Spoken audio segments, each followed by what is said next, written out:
দর্শক শুভেচ্ছা নিন, আসসালামু আলাইকুম। আপনাদের সবাইকে স্বাগত জানাচ্ছি আমি কনক সরোয়ার আজকের অনুষ্ঠানে। দর্শক, আজকের অনুষ্ঠানে আমাদের অতিথি আপনাদের অত্যন্ত জনপ্রিয় মুখ ডক্টর তাজ হাশমি, যিনি আহ, বাংলাদেশের সমসাময়িক রাজনীতি এবং সামরিক বিশেষ বিষয়গুলো নিয়ে বিশ্লেষণ করে থাকেন। ডক্টর হাশমি, আপনাকে স্বাগত জানাচ্ছি আমাদের আজকের অনুষ্ঠানে। ধন্যবাদ।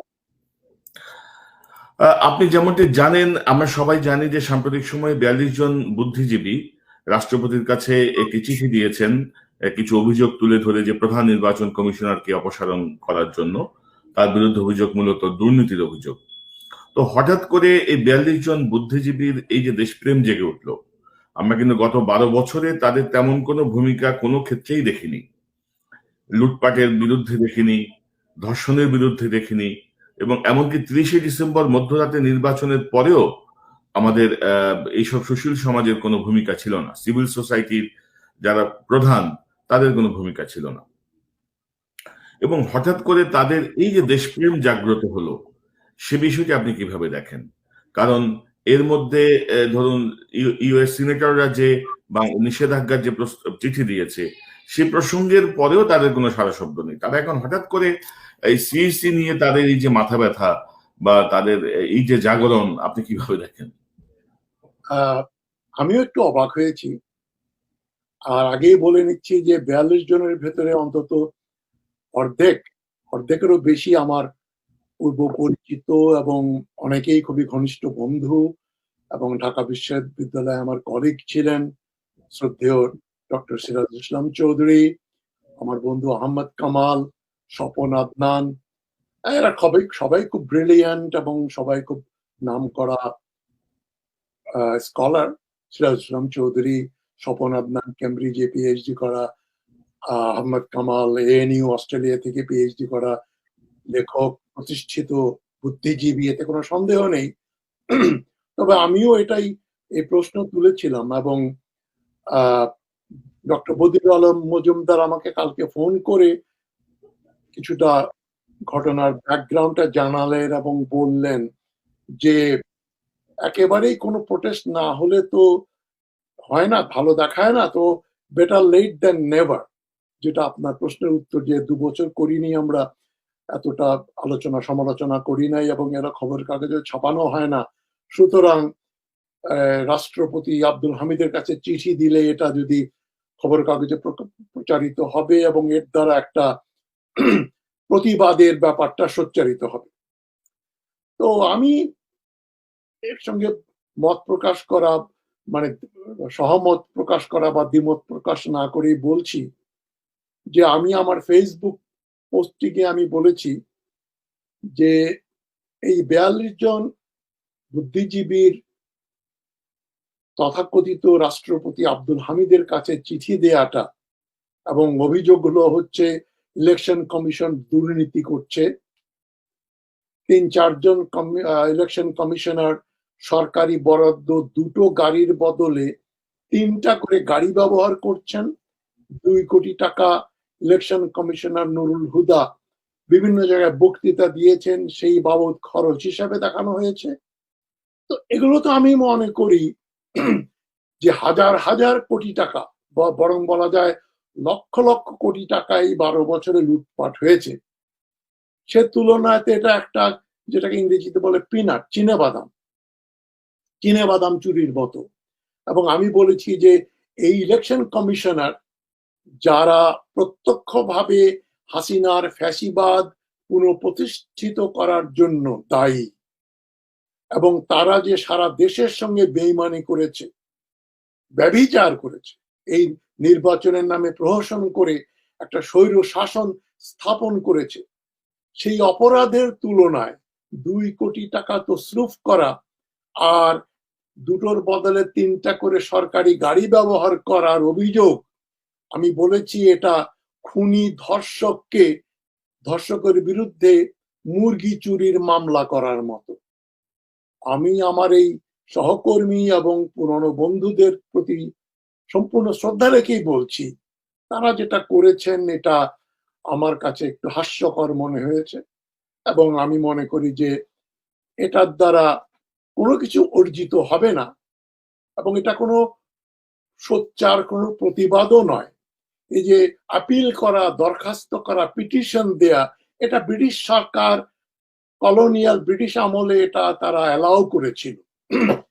তখন ভারতবাসীরা গভর্নরের কাছে বা গভর্নর জেনারেল বা লাট সাহেবের কাছে চিঠি লিখতে পারতো, পিটিশন করতে পারতো বিনয়ের সঙ্গে, অতি ভদ্রভাবে, অধীনের বিনীতি নিবেদন, এই যে এই ধরনের একটা চিঠি লেখার মতো, এবং যেখানে তাকে রাষ্ট্রপতি হিসাবে স্বীকার করা হচ্ছে। আমি তো এই আব্দুল হামিদকে সবসময় গোপাল ভাঁড় বলি, একটা ক্লাউন, একটা অশ্লীল মানুষ, অর্ধশিক্ষিত, যে ঢাকা বিশ্ববিদ্যালয়ে ছাত্র হিসাবে ঢুকতে পারেনি। নিজেই বলেছেন যে আমি ম্যাট্রিকে 3rd ডিভিশন, ইন্টারমিডিয়েটে 3rd ডিভিশন, সুতরাং আমি ঢাকা বিশ্ববিদ্যালয়ে ভর্তি হতে পারি নাই। তো ও তো আমাদের ছাত্র হবার যোগ্য নয়, কিন্তু রাষ্ট্রপতি হয়ে এখন ঘাড়ের উপর বসে আছে, মাথার উপর বসে আছে, তাকেও যে আমার রাষ্ট্রপতি বলে, মহামান্য রাষ্ট্রপতি বলতে হবে, তো আমার মর্যাদা, আত্মমর্যাদা এটা সায় দেবে না।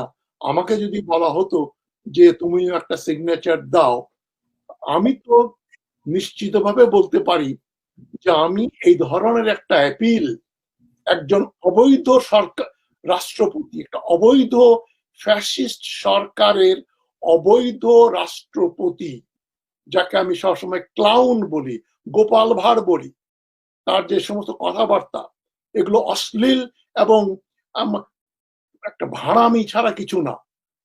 তাকে আমি চিঠি লিখে কি করব, কেন লিখব? আর সবচেয়ে বড় প্রশ্ন এটা, আমি বদিউল আলম মজুমদার এবং আহমদ কামালের সঙ্গে টেলিফোনে আমি বলেছি যে ধরেন হাসিনা সরকার আপনাদের এই চিঠি পাওয়ার পরে এই ইলেকশন কমিশনার নূর হুদাকে অপসারণ করলো, এবং যারা যারা দুটোর বদলে 3টা করে সরকারি গাড়ি ব্যবহার করছে, টাকা পয়সা লুটপাট করেছে কয়েক কোটি টাকা মাত্র, তাদের বিরুদ্ধে আইনানুগ ব্যবস্থা গ্রহণ করলো, তাহলে আপনারা কি করবেন? তখন তো হাসিনার মুখ খুলবে, হাসিনা বলবে যে দেখেন আপনারা, যখনই কারো বিরুদ্ধে লিখিত অভিযোগ এসছে, প্রমাণ সাপেক্ষে অভিযোগ প্রমাণ হওয়ার পরে আমার সরকার তাদের বিরুদ্ধে যথোপযুক্ত ব্যবস্থা গ্রহণ করেছে। জি স্যার, এখন ধরুন স্যার, আমরা শেখ হাসিনার এই শাসন আমলের যে যে প্রবণতা দেখছি, নুরুল হুদাকে কিন্তু ব্যবহার করা শেষ, নুরুল হুদার পারপাস কিন্তু শেষ, নুরুল হুদার অধীনে কিন্তু আর সামনে নির্বাচন আর হচ্ছে না।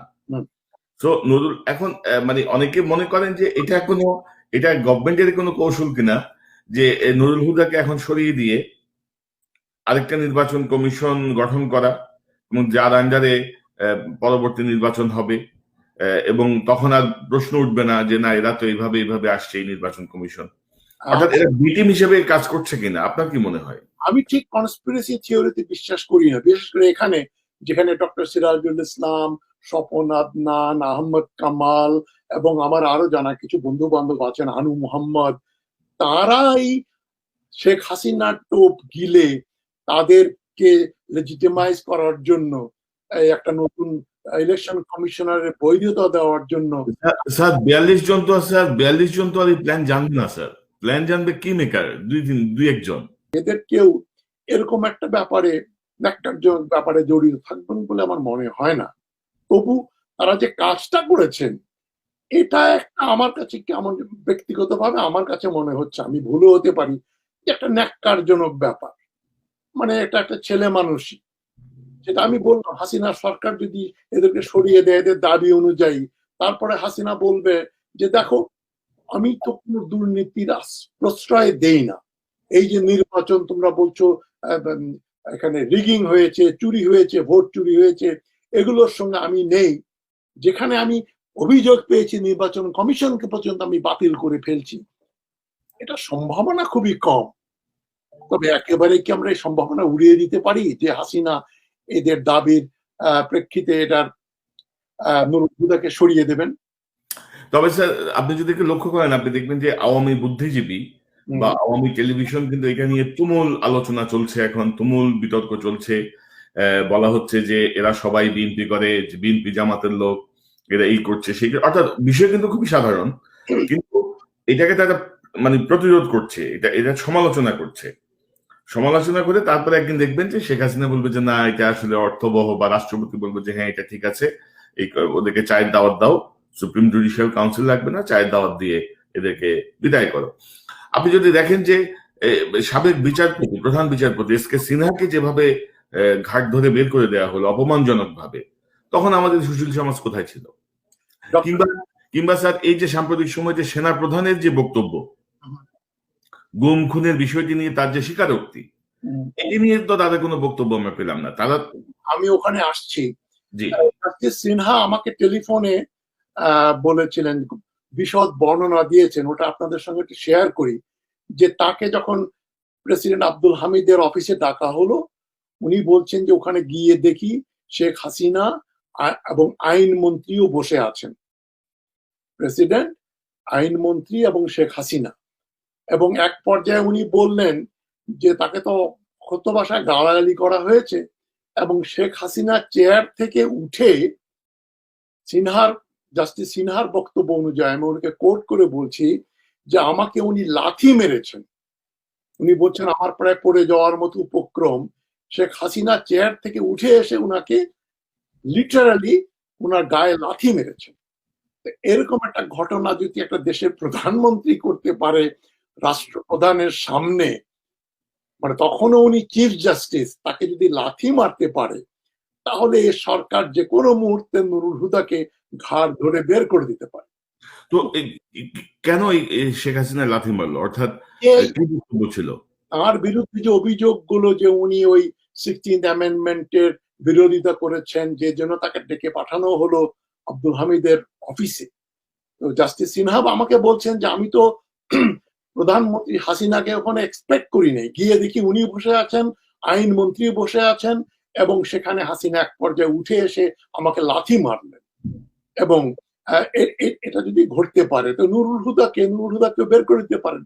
নুরুল হুদার পরিচয় আপনাদের দেয়া উচিত। 1973 সালে যখন শেখ মুজিবুর রহমান প্রধানমন্ত্রী, তখন তার দোর্দণ্ড প্রতাপশালী পলিটিক্যাল সেক্রেটারি, রাজনৈতিক যে সচিব ছিলেন তোফায়েল আহমদ, যিনি নিজে ওই যে সয়েল সায়েন্সে, মৃত্তিকা বিজ্ঞানের একজন রেয়ারেস্ট থার্ড ক্লাস এমএসসি, তিনি তখন বিভিন্ন লোকজনকে নিয়োগ দিচ্ছেন, এবং তার আমলে তথাকথিত মুক্তি বাহিনীদের নিয়ে এই যে সিভিল সার্ভিস পরীক্ষা, সেন্ট্রাল সুপিরিয়র সার্ভিস যেটা আগে ছিল, ওইটা না নিয়ে তারা এই যে civil service, foreign service, police service, taxation, তারপরে কাস্টমস, যেখানে ফার্স্ট ক্লাস গেজেটেড অফিসারদের যে অ্যাপয়েন্টমেন্ট দেওয়ার যে নিয়ম ছিল পরীক্ষার মাধ্যমে, সেটা না করে তোফায়েল আহমদ ইন্টারভিউ নিয়ে তার জানাশোনা ছাত্রলীগ বা আওয়ামী লীগ পন্থী লোকজনদেরকে ধরে ধরে এই সিভিল সার্ভিস এবং ফরেন সার্ভিস, পুলিশ সার্ভিসে চাকরি দিল। ওটা সবাই বলতো তোফায়েল সার্ভিস। ওই সময়ে আমি যখন ওই সিএসএস পরীক্ষা দেবার জন্য প্রস্তুতি নিচ্ছি আমরা, তখন ওই পরীক্ষার হলো না, তোফায়েল সার্ভিসের মাধ্যমে এই যে একজন কট্টর আওয়ামী লীগার, যেহেতু ইপিসিএস পরীক্ষা দেবার যে সাহস যোগ্যতা ছিল না, তাকে সিভিল সার্ভিস দেয়া হল, এবং তাকে 2001 সালে খালেদা জিয়ার সরকার বরখাস্ত করল। এইরকম যে যাকে বিএনপি সরকার বরখাস্ত করেছে, যাকে তোফায়েল সার্ভিসের মাধ্যমে বেআইনি ভাবে পেছনের দরজা দিয়ে সিভিল সার্ভিস সার্ভেন্ট করা হয়েছে, সেই লোককে ইলেকশন কমিশনার করাটাই তো একটা প্রশ্নবিদ্ধ ব্যাপার। তার তো আওয়ামী লীগ ছাড়া বিএনপি বা আর কাউকে সমর্থন করার কোনো ন্যূনতম কি বলে সম্ভাবনাও ছিল না। এমনি তো উনি বিতর্কিত, তাকে আমরা বলি তোফায়েল সার্ভিসের লোক। এখন তাকে সরানোর জন্য আরেকজন অবৈধ প্রেসিডেন্টের কাছে যাওয়া, এটা কতটা সমীচীন, কতটা মানে ন্যায়সঙ্গত আমি বলতে পারবো না। তবে আপনি যেটা বললেন যে অনেকে আওয়ামী ঘরানার লোকজন বলছে এটা বিএনপি পন্থীদের একটা কারসাজি, যেটা আব্দুল গফফার চৌধুরী জনকণ্ঠ পত্রিকায় পরশুদিন একটা আর্টিকেল লিখেছেন বেশ বড়। সেখানে উনি বলছেন এই 42 জন হচ্ছে গুপ্ত বিএনপির দালাল। সুতরাং এরা শেখ হাসিনা সরকারকে বিপদে ফেলার জন্য এই ধরনের একটা ন্যাক্কারজনক কাজে ইডিয়েটরা প্রোটেস্ট করছেন, যেটা এই ধরনের চিঠি দেওয়া উচিত হয়নি। তো আমি মনে করি চিঠি দেওয়া উচিত হয়নি অন্য কারণে, যে চিঠি দিয়ে 42 জন অনিচ্ছা সত্ত্বেও একটা মানে এক ধরনের ভুল করে ফেলছেন। তারা সরকারকে বৈধতার একটা স্ট্যাম্প দিয়ে দিচ্ছে। আপনি আব্দুল হামিদের কাছে যাওয়া মানেই তাকে রাষ্ট্রপতি হিসাবে মেনে নেয়া। আমি তাজ হাসমি এত দূরে বসে যেটা আমি সাহস করে বলতে পারি যে আমি শেখ হাসিনার সরকারকেও অবৈধ মনে করি, তার সঙ্গে তার যত সাঙ্গ পাঙ্গ, যে লোক এই যে আজিজের ভাই খুনি জোসেফ, তোফায়েল আহমদ জোসেফকে যে ফাঁসির কাষ্ঠ থেকে বের করে বেকসুর খালাস করে দিল, এবং যে তোফায়েল জোসেফ এখন একজন ভিআইপি হিসেবে ঘুরে বেড়াচ্ছে ঢাকা শহরে, ক্যান্টনমেন্টের ভেতরে থাকে, তাকে ক্ষমা প্রদর্শনকারী আব্দুল হামিদ, তার সঙ্গে তো ওই জিল্লুর রহমান যে এর আগে প্রেসিডেন্ট ছিলেন, আমি তো কোনো পার্থক্য খুঁজে পাই না। জিল্লুর রহমানও প্রায় 50-60 জন আওয়ামী লীগের খুনি, ডাকাত, চোর, গুন্ডা, বদমাস, এদেরকে উনি ওই রাষ্ট্রপতির ক্ষমা প্রদর্শন করে রেহাই করে দিয়েছেন বিনা বিচারে। এগুলো তো অপরাধ। জিল্লুর রহমানের আমি মনে করি ওই যে পস্থুমাস বিচার হওয়া উচিত, মরণোত্তর বিচার। আর আব্দুল হামিদ এবং শেখ হাসিনার আমি যেহেতু মৃত্যুদণ্ডে বিশ্বাস করি না, কমপক্ষে 50 বছরের জেল হওয়া উচিত। অবৈধভাবে একটা ফ্যাসিস্ট রাষ্ট্র বাংলাদেশকে একটা ফ্যাসিস্ট রাষ্ট্রে পরিণত করার পেছনে যারা কাজ করছেন, শেখ হাসিনা, তার মন্ত্রী পরিষদ এবং আব্দুল হামিদ প্রত্যক্ষভাবে দায়ী। স্যার, আমি একটু অন্য প্রসঙ্গে যাচ্ছি, তার আগে একটু জানতে চাই যে সিনহা সাহেবের যে প্রসঙ্গটি আপনি বললেন, আপনি আপনি কি মনে করেন আমাদের রাষ্ট্রপতি, আমাদের প্রধানমন্ত্রী, ওই দিনই তো তাদের আসলে পদ শূন্য হয়ে গেছে, তাদের যে সংবিধানে রক্ষা করার কথা রাষ্ট্রপতি আব্দুল হামিদের। কিসের সংবিধান, কিসের রাষ্ট্র? তারা না বাংলাদেশে বিশ্বাস করে। আপনি সংবিধান তো তখনই আসবে যখন আপনি রাষ্ট্রে বিশ্বাস করবেন। এরা তো সব ভারতপন্থী, ভারতের দালাল, বাংলাদেশের সার্বভৌমত্বে বিশ্বাস করে না। এই যে বাংলাদেশে একটা কথা খুব প্রচলিত, স্বাধীনতার পক্ষের শক্তি, স্বাধীনতার বিপক্ষের শক্তি। স্বাধীনতার বিপক্ষের শক্তি বলা হয় কাদের? যারা 1971 সালে পাকিস্তান সরকারের সহযোগিতা করেছিলেন, কোলাবোরেট করেছিলেন, জামাত ইসলামী, মুসলিম লীগ এবং আরো বিভিন্ন দলের বা অন্য বা দলহীন লোক যারা কোলাবোরেট করেছিলেন, সহযোগী দালালি করেছিলেন পাকিস্তানের। কিন্তু স্বাধীনতার প্রায় 50 বছর পরে ওই সমস্ত লোকদেরকে স্বাধীনতা বিরোধী বলার কোনো অবকাশ নেই। কেননা বাংলাদেশের যে স্বাধীনতা যুদ্ধ, ওটা তো একটা গৃহযুদ্ধও ছিল, সিভিল ওয়ার। যেটা যেমন আমেরিকার যুক্তরাষ্ট্রে, এই যে আমেরিকার দক্ষিণ দিকের কনজারভেটিভ রাজ্যগুলো এই যে ওয়াশিংটনের বিরুদ্ধে যে বিদ্রোহ করলো প্রেসিডেন্ট আব্রাহাম লিঙ্কনের সময় 1860-এর দশকে, যেটাকে সিভিল ওয়ার বলা হয়, সিভিল ওয়ার শেষ হওয়ার পরে তাদেরকে ধরে ধরে ফাঁসি দেওয়া হয়েছে নাকি? যেভাবে তারা এই যে নিজামী এবং মুজাহিদ এবং মোল্লা এদেরকে যে ফাঁসি দিলেন রাষ্ট্রদ্রোহী কাজের জন্য।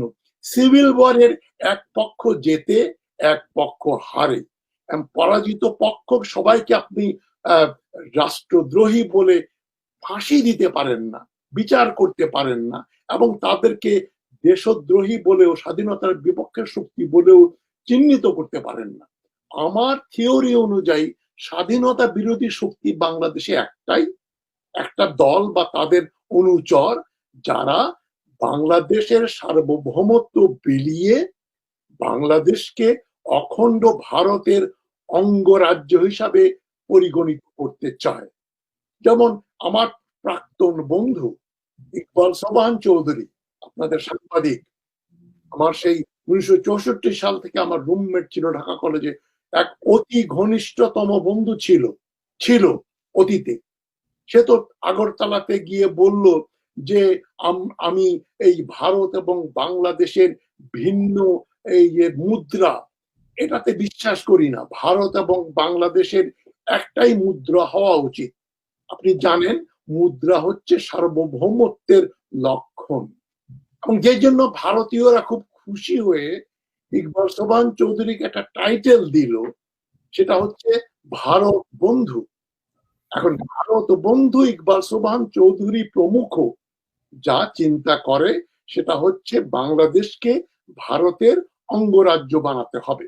আমি আমার একটা খোলা চিঠিতে ইকবাল সোবহান চৌধুরীকে লিখেছিলাম, এবং পরে ঢাকায় দেখা হওয়ার পরেও বলেছিলাম যে তুই যে এটা বলে আসলি ভারত আগরতলায় গিয়ে যে আমাদের এই একটাই মুদ্রা থাকা উচিত, তোদের নেতা শেখ মুজিবুর রহমান 1966 সালে যখন 6 দফা দাবি পেশ করলেন পাকিস্তানের কাছে, সেখানে পূর্ব পাকিস্তানের জন্য আলাদা উনি মুদ্রা রাখার একটা প্রস্তাব দিয়েছিলেন। একই রাষ্ট্রে যদি দুটো প্রদেশে ভিন্ন মুদ্রা থাকতে পারে, তাহলে ভারত এবং বাংলাদেশ দুটো সার্বভৌম দেশ, দুই দেশের একটা কমন মুদ্রা হয় কি করে? তো এরা হচ্ছে স্বাধীনতার প্রধান শত্রু। স্যার, আমার স্যার আরেকটা প্রশ্ন আছে যে সিনহা সাহেবের প্রসঙ্গটা নিয়ে আমি একটু আসলে চমকে উঠেছি। আপনার এই কথাটা শুনে আমি একটু শিহরিত এবং চমকে উঠেছি যে রাষ্ট্রপতি বঙ্গভবনে রাষ্ট্রপতির সামনে, আইনমন্ত্রীর সামনে, প্রধানমন্ত্রীর সম্পর্কে যে অভিযোগটি সিনহা সাহেব করেছেন, এই বিষয়টি কিন্তু উনি ওনার বইতে লিখেননি, বা উনি এ বিষয়ে কোনো ব্যবস্থা কেন নিলেন না? উনি সিটিং চিফ জাস্টিস, উনি কি কিছু করতে পারতেন না? কি বলছেন? তো পালিয়ে রাতারাতি পালিয়ে উনি দেশ ছেড়ে চলে গেলেন, যে ছেড়ে দে মা কেঁদে বাঁচি। তখন এর বিরুদ্ধে প্রতিরোধ করার বা প্রমাণ করবেন কি করে শেখ হাসিনা তাকে লাথি মেরেছিল? তবে আমি তাকে অবিশ্বাস করি না। উনি খুব দুঃখের সঙ্গে কথাটা আমাকে বলেছেন। আমি কোনো সিনহা প্রেমী না। তার যা রোল এই যে মাহমুদুর রহমানের সঙ্গে এবং তথাকথিত যুদ্ধবন্দীদের ব্যাপার নিয়ে তিনি যে ভূমিকাটা পালন করেছেন সেটা ন্যাক্কারজনক। তিনি আমাকে ওই একই দিনই বললেন তিনি ভারতে গিয়েছিলেন, ভারতের প্রধানমন্ত্রী নরেন্দ্র মোদী এক দরজা বন্ধ করে সিনহার সঙ্গে 3-4 ঘন্টা কথা বলেছেন। আমার জিজ্ঞাস্য যে সিনহার সঙ্গে মোদী কি কথা বলতে পারেন একটা ভিন্ন দেশের চিফ জাস্টিস সঙ্গে? উনি তখন চিফ জাস্টিস। সুতরাং ওই যে লাথি মেরেছেন এবং রাষ্ট্রপতি এবং তথাকথিত প্রধানমন্ত্রী এই একজন চিফ জাস্টিসকে লাথি মারার মতো গর্হিত অপরাধ করতে পারেন, আর যারা দেশের আইন কানুন, স্বাধীনতা, গণতন্ত্র ধ্বংস করতে পারে, হাজার হাজার মানুষকে বিনা বিচারে গুম খুন করতে পারে, একজন চিফ জাস্টিসকে যে তার করুণায় চিফ জাস্টিস হয়েছে, তার এমন কোনো গুণ বা কৃতিত্ব নেই। উনি তো ভালো করে বাংলাও বলতে পারেন না, ইংরেজিও বলতে পারেন না জাস্টিস সিনহা। তাকে যখন চিফ জাস্টিস করা হলো, সেটাও তো এক ধরনের ব্যাকডোর দিয়ে, এক ধরনের নেপোটিজম।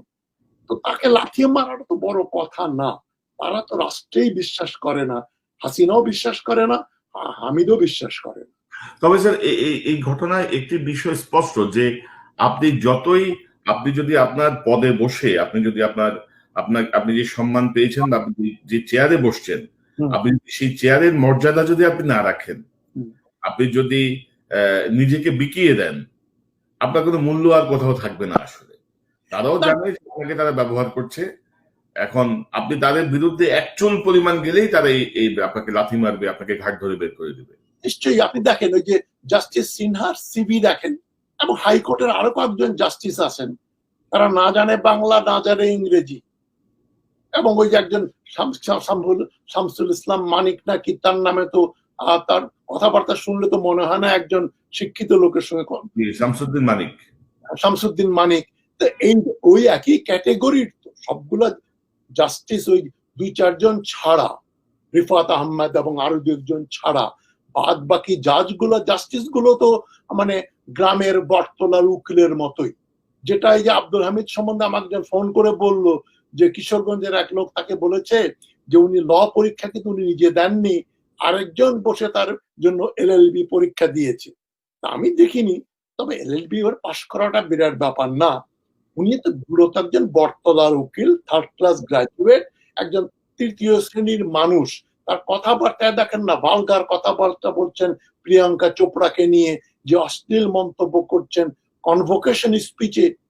যে ভদ্রলোক কোনদিন বিশ্ববিদ্যালয়ে পড়েননি, জানেন না কনভোকেশন কি, কমেন্সমেন্ট কি, তিনি কনভোকেশন স্পিকার হয়ে ছেলে মেয়েদের উৎসাহিত করবেন কিছু নীতি কথা বলে, ভালো কথা বলে, তা তো উনি জানেন না। উনি সেখানে সেক্সিস্ট জোক করছেন যে প্রিয়াঙ্কা চোপড়া এসেছিল আমার স্ত্রীর জন্য, তাকে আর আমি বঙ্গভবনে ডেকে নিয়ে কথা বলতে পারলাম না, এবং ছেলে মেয়েরাও উজবুকের মতো হাসলো। সে রাষ্ট্রপতি। তবে স্যার এটা খুব দুঃখজনক যে বাংলাদেশের রাষ্ট্রপতি অর্থাৎ পদের ওজনটাই তারা বোঝেন না। আসলে রাষ্ট্রপতি একটা ইন্ডিয়ান নায়িকার সঙ্গে দেখা করার জন্য যে উদগ্র আগ্রহ যেভাবে বললেন তিনি, এটাকে রাষ্ট্রপতির পদটাকে হেয় প্রতিপন্ন করা, পদটাকে, সেটা কনভোকেশন স্পিচে। আমি তো কনভোকেশন স্পিচে জি পক্ষে 20-30টা কনভোকেশন অ্যাটেন্ড করেছি বিভিন্ন বিশ্ববিদ্যালয়ে চাকরি সূত্রে। আমার নিজেরও কনভোকেশন অ্যাটেন্ড করেছি অস্ট্রেলিয়াতে। ওখানে কনভোকেশন স্পিকারদের বিশিষ্ট ব্যক্তিদের নিয়ে আসা হয়, এবং যেমন doctor Yunus could B A convocation speaker. রাষ্ট্রের চ্যান্সেলর বলেই তাকে প্রাইভেট এবং সরকারি বিশ্ববিদ্যালয়ে যে দাওয়াত করতে হবে, এবং উনি যে কথাগুলো বললেন অশ্রাব্য, অশ্লীল, এবং যেগুলোর কোনো মানে সাধারণ চায়ের দোকানেও লোকে, গ্রামের চায়ের দোকানে, ছোট শহরের চায়ের দোকানেও এই ধরনের অশ্লীল জোক যারা করে না, সেটা রাষ্ট্রপতি, তথাকথিত রাষ্ট্রপতির মুখ থেকে বেরোচ্ছে। এবং তার কাছে এই 42 জন বুদ্ধিজীবী দরখাস্ত লিখছেন। এত লজ্জা আমি কোথায় রাখবো? আপনার বাড়িতে যদি ডাকাতি করতে আসে, আপনি সে ডাকাতের সর্দার বা ডাকাতের সহযোগীর কাছে কমপ্লেন করতে যাবেন যে দেখো তোমার লোক কাল রাত্রে আমার বাড়িতে ডাকাতি করেছে, আমার বোন, আমার স্ত্রী, আমার মেয়ে, এদেরকে ধর্ষণ করেছে, কি করব বলো তো? তো সে ডাকাতের সর্দার বলে ঠিক আছে আমি দেখবো এরকম যেন আর না ঘটে। এই ব্যাপারটা তো ওইরকমই। ডাকাতের সর্দার হচ্ছে হামিদ আর হাসিনা, তাদের কাছে আপনি অভিযোগ নিয়ে যাচ্ছেন যে তোমার ইলেকশন কমিশনার এটা করছে। অ্যাজ ইফ ইলেকশন কমিশনারকে সরিয়ে দিলে বা 2 কোটি টাকা তসরুফের বিচার হলেই, যেখানে হাজার হাজার কোটি টাকা, 60,000 কোটি টাকা যেখানে বছরে দেশ থেকে বাইরে পাঠিয়ে দেওয়া হয়, সেখানে 2,000 কোটি টাকায় 2 কোটি টাকা কি? কিছুই না। তো এগুলো তো বলতেও এখন বললে তো আমার মনে করি সময় ক্ষেপণ করা হচ্ছে। আমি তো এগুলো মানে এ সমস্ত দুর্নীতির বিরুদ্ধে তথাকথিত রাষ্ট্রপতির কাছে আপনার চিঠি লিখতে হবে, আপিল করতে হবে, দরখাস্ত করতে হবে, এটা তো আমার ঠিক বোধগম্য না। কেন আমরা করতে যাব? তবে স্যার এদের উদ্দেশ্যটা এখনো বোঝা যাচ্ছে না। যে উদ্দেশ্যেই তারা মাঠে নেমেছেন কিছুদিনের মধ্যে ক্লিয়ার হয়ে যাবে। আমরাও খোঁজ খবর করছি যে হঠাৎ করে কেন এই দেশপ্রেম, হঠাৎ করে কেন এই চিঠি, অনেক বিষয় তারা স্কেপ করে যাচ্ছেন রাষ্ট্রের সঙ্গে, যেগুলো অত্যন্ত গুরুত্বপূর্ণ ভাবে যুক্ত। তো আমরা একটু অন্য প্রসঙ্গে যাই। আপনি জানেন যে এই ব্যাপারে আমি শেষ কথা যেটা বলতে চাচ্ছি, রাষ্ট্রপতি, তথাকথিত রাষ্ট্রপতির কাছে যে এই 42 জন চিঠি লিখলেন, ফরিয়াদ করলেন, যদি হাসিনা সরকার এদের দাবি মেনে নেয় তখন কি হবে? হাসিনা সরকার তো একটা বৈধতার স্ট্যাম্প পেয়ে যাবে যে 42 জন বুদ্ধিজীবী হাসিনা সরকারকে প্রতিষ্ঠিত করার জন্য, তাকে বৈধতা দেওয়ার জন্য এই যে দরখাস্ত করেছে, এবং হাসিনা তাদের কথা মতো দাবি মেনে নিয়েছে, নুরুল হুদাকে সরিয়ে দিয়েছে এবং তাদের বিরুদ্ধে আইনানুগ ব্যবস্থা গ্রহণ করেছে। এটা তো হাসিনার পক্ষে যাবে।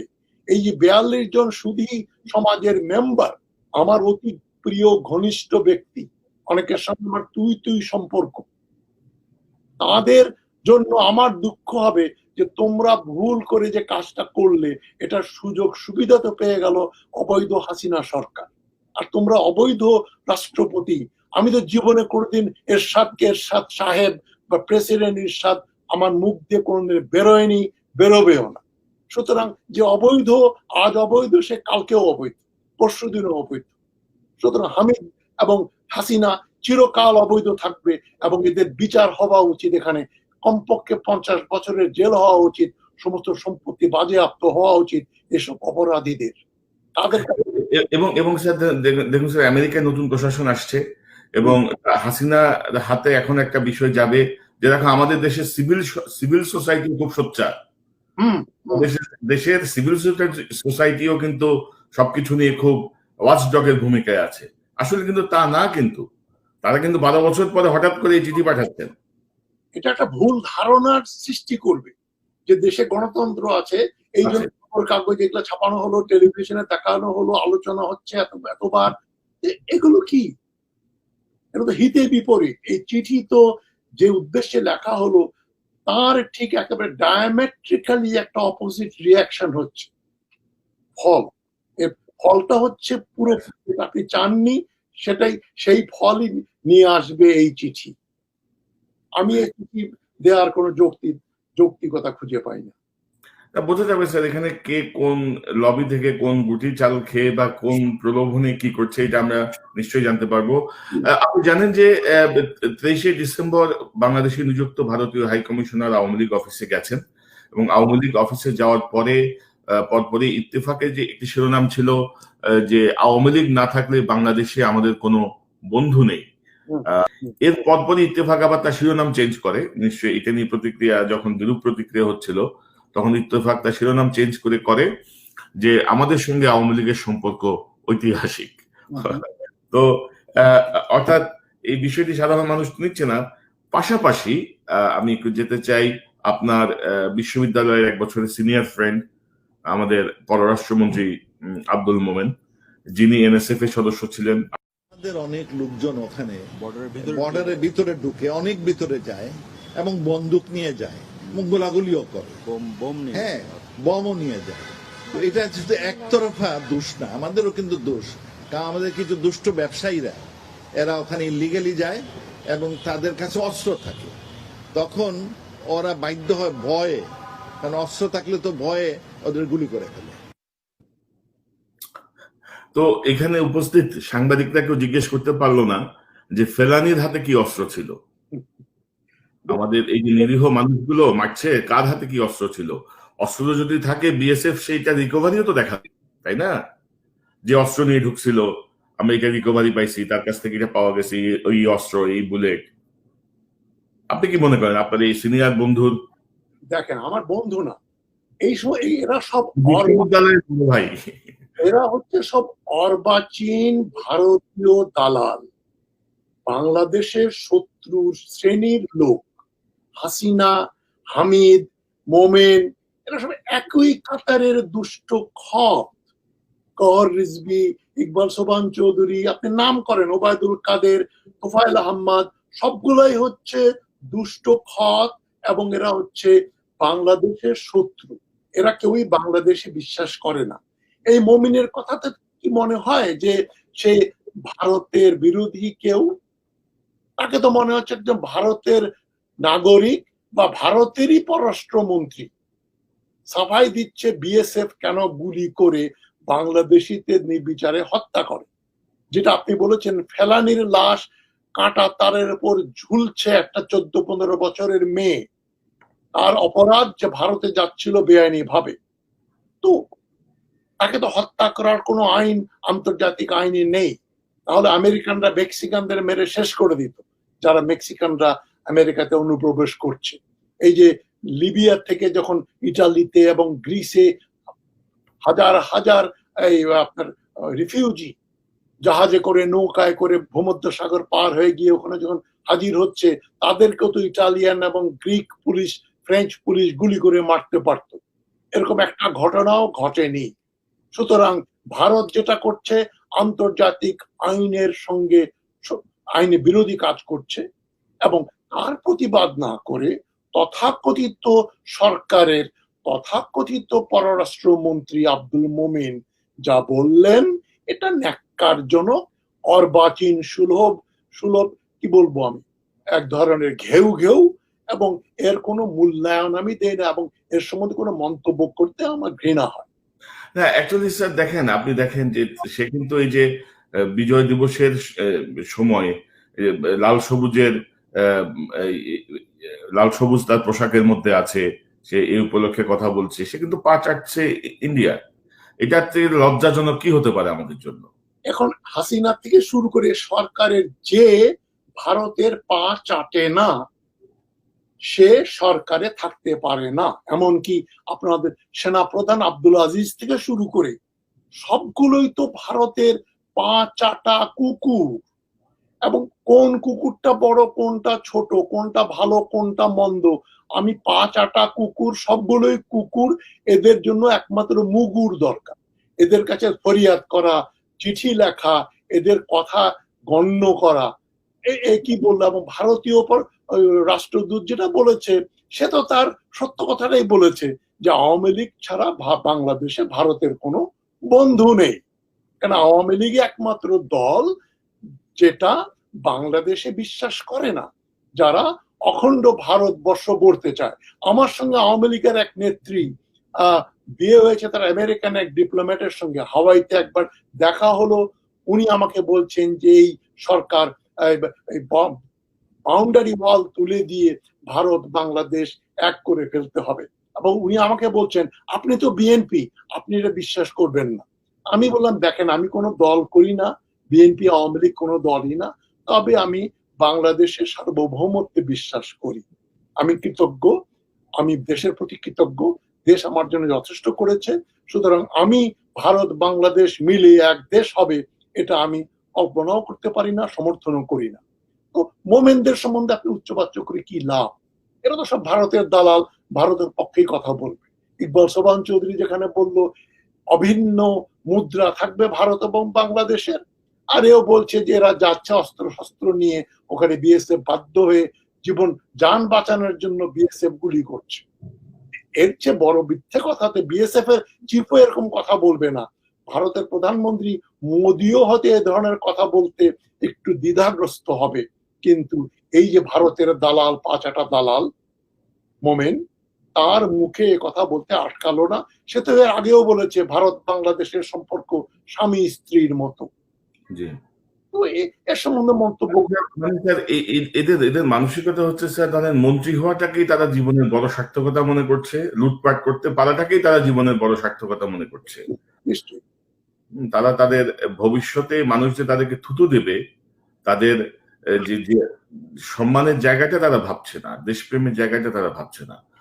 তো ডক্টর তাজ হাশমি, এই যে ইন্ডিয়ান আগ্রাসন, রয়ের পার্টিসিপেশন আমাদের প্রতিটা ক্ষেত্রে, প্লাস এই যে ফ্যাসিস্ট সরকার, সবকিছু মিলিয়ে আমাদের মুক্তির পথ কি? আমরা তো কোনো রাস্তা দেখছি না আসলে, বন্ধ অবস্থা সবার।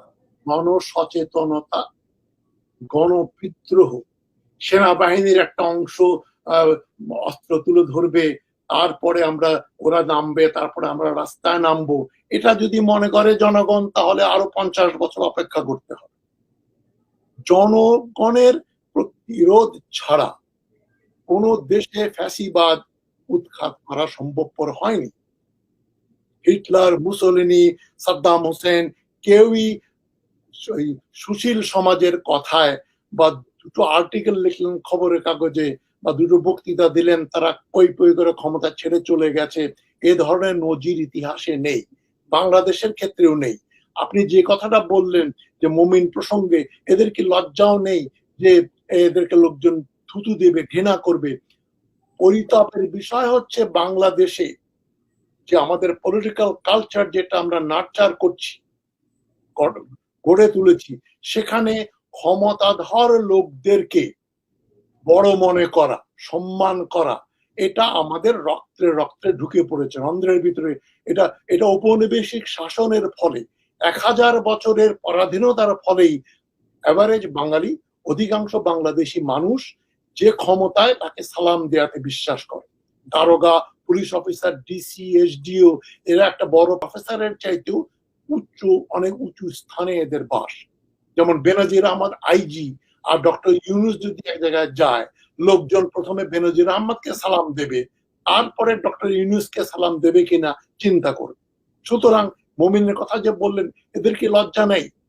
এখন এরশাদ দেখেন, এরশাদ বাংলাদেশিদের মনস্তত্ত্ব সবচেয়ে ভালো বুঝেছিল। এরশাদ বুঝেছিল যে প্রতিটা লোককে কেনা যায়, দু একটা এক্সেপশন আছে, এবং পয়সা দিয়ে কেনা যায়, ব্যভিচার করা যায়, পরকিয়া করা যায়। লোকজন তোমার আড়ালে একটু একটু হাসাহাসি করবে, কথাবার্তা বলবে, সামনে দেখলেই এরশাদ সাহেব বলবে। এখনো প্রচুর লোকজন ঘুরে বেড়াচ্ছে বাংলাদেশে যারা এরশাদ সাহেব, প্রেসিডেন্ট এরশাদ বলে। আমি তো বলি খুনি, লম্পট লম্পট ভ্রষ্ট এরশাদ। আমার কাছে সে বিশ্ব বেহায়া।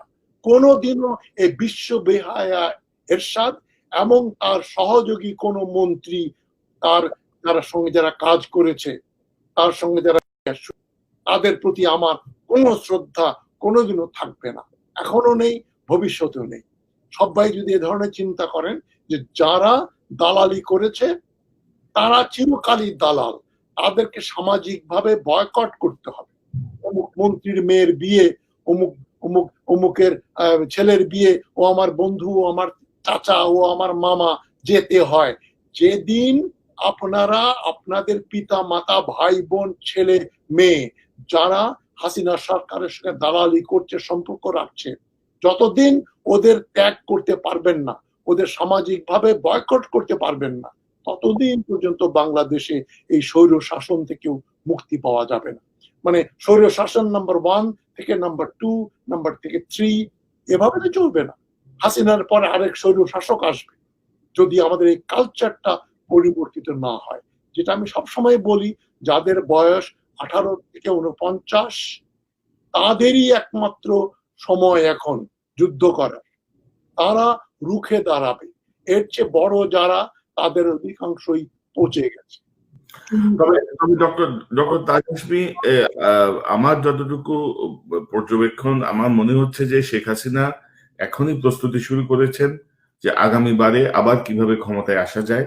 কারণ 2008-এ ছিল একরকম কৌশল, 2014-তে ছিল একরকম কৌশল, 18-তে ছিল একরকম কৌশল, এখন 23-এ যে নতুন একটা কৌশলের তারা অবতারণা শুরু করেছেন, সেটি 23-এ হোক বা মধ্যবর্তী নির্বাচনের কথাও শোনা যায়। এখন জনগণ যদি না নামে, সবার মধ্যে এক ধরনের জুজুর ভয় পেয়ে বসেছে। যেমন কেউ কেউ আমাকে ইনবক্স করেন যে আপনার এই চ্যানেলটি সাবস্ক্রাইব করলে আবার সরকার টের পাবে না তো। তার মানে এক ধরনের বাজে আতঙ্ক, এক ধরনের জুজুর ভয়। এটা একবারে অমূলক না। ভয়ের পেছনে কারণ আছে, কেননা গুম হয়ে যাচ্ছে, খুন হয়ে যাচ্ছে, লোকজন গায়েব করে দিচ্ছে, তার বিরুদ্ধেও তো কোনো প্রতিবাদ হচ্ছে না। আপনি যেটা বললেন যে 42 জন সুধী সমাজের যে সদস্য, তারা তো তাদের বিরুদ্ধে স্টেটমেন্ট দিচ্ছেন না। তো চিঠি লিখতেন, যদি স্টেটমেন্ট দেন আগে আব্দুল হামিদকে লিখতেন, হাসিনাকেই লিখতেন, তাও তো লেখেননি গত 12 বছরে। সুতরাং আপনি কাকে দোষাবেন? যেখানে সমাজের সবচাইতে বুদ্ধিমান এবং যারা সচেতন ব্যক্তি, তারা যদি সরকারের এই স্বৈর শাসনের বিরুদ্ধে মুখ না খোলেন বা সাহস না পান, তাহলে মানে সাধারণ লোকজন রাস্তায় নামবে কি করে? আপনাকে এক্সাম্পল দিতে, আপনি রাস্তায় নামবেন, তাহলে আপনার সঙ্গে লোকে রাস্তায় নামে। যেটা মৌলানা ভাসানী করতেন, উনি আগে রাস্তায় নামতেন, তখন জনগণ রাস্তায় নামতো। আমাদের অপোজিশনের যে নেতৃবৃন্দ, তারা তো আওয়ামী লীগের সঙ্গে ছেলে মেয়ের বিয়ে শাদী দিচ্ছে, ব্যবসা বাণিজ্য করছে, সবগুলোই তো ওই রসুনের গোড়ার মতো এক। মানে আওয়ামী লীগের কোনটা আর বিএনপি কোনটা, যে জন্য দেখলেন না মেজর হাফিজ সাহস করে এই হাসিনা সরকার নিপাত যাক বলাতে তাকে শোকজ করার ধৃষ্টতা দেখালো। এই যে ফখরুল ইসলাম গং, যে কথাটা, যে স্লোগানটা পবিত্রতম স্লোগান, যে স্বৈরাচার নিপাত যাক, স্বৈরাচার নিপাত যাক, বাংলাদেশের পবিত্রতম স্লোগান। মোবারকবাদ না দিয়ে, তাদেরকে অভিনন্দন না জানিয়ে, ধন্যবাদ না জানিয়ে, তাদেরকে খুবই ভদ্র ভাষায় শোকজ করছে বিএনপি নেতৃবৃন্দ। এটাও তো একটা পরিতাপের বিষয়। সুতরাং অপোজিশন যদি রাস্তায় না নামে, জনগণ নামবে কি করে? ডক্টর তাজ হাশমি, ভালো থাকুন। আপনি যে বিস্ফোরক মন্তব্য করেছেন জাস্টিস সিনহাকে নিয়ে, সেটি নিয়ে আমার মনে হয় যে অনেক বেশি ব্যস্ত হয়ে যেতে হবে, একটু খোঁজ খবর করতে হবে যে আর কি কি ঘটেছে এই বিষয়গুলো নিয়ে। নিশ্চয়ই আমরা আর কথা বলবো। ভালো থাকুন, আবারও দেখা হবে ইনশাআল্লাহ। ধন্যবাদ আপনাকে ডাকার জন্য, আমার কথা শোনার জন্য ধন্যবাদ। দর্শক, আপনারা যারা এতক্ষণ এই অনুষ্ঠান দেখলেন, আপনাদের সবাইকে ধন্যবাদ জানাচ্ছি। বুঝতেই পারছেন ডক্টর তাজ হাশমি যেমনটি বলছিলেন, বিচারপতি সিনহাকে উদ্ধৃত করে যে প্রধানমন্ত্রী তাকে লাথি মেরেছেন রাষ্ট্রপতির সামনে। তো এটি একটি ভয়ঙ্কর তথ্য। যেই দেশে প্রধান বিচারপতি, রাষ্ট্রপতি এবং আইনমন্ত্রীর সামনে অপমানিত হতে হয়, সেই দেশের আইনের শাসন, সেই দেশের সুশাসন, সেই দেশের শাসকদের মেন্টালিটি সম্পর্কে, মানসিকতা সম্পর্কে বলার জন্য খুব বেশি বিশ্লেষণের প্রয়োজন হয় না। তো আমরা অনেক বিষয় নিয়ে কাজ করছি, নিশ্চয়ই আরো তথ্য, আরো অনেক কিছু আপনাদের সামনে তুলে ধরতে পারবো। দর্শক ভালো থাকুন, এই চ্যানেলটি সাবস্ক্রাইব করুন, আমাদের সঙ্গে থাকুন। আবারও দেখা হবে ইনশাল্লাহ। আসসালামু আলাইকুম।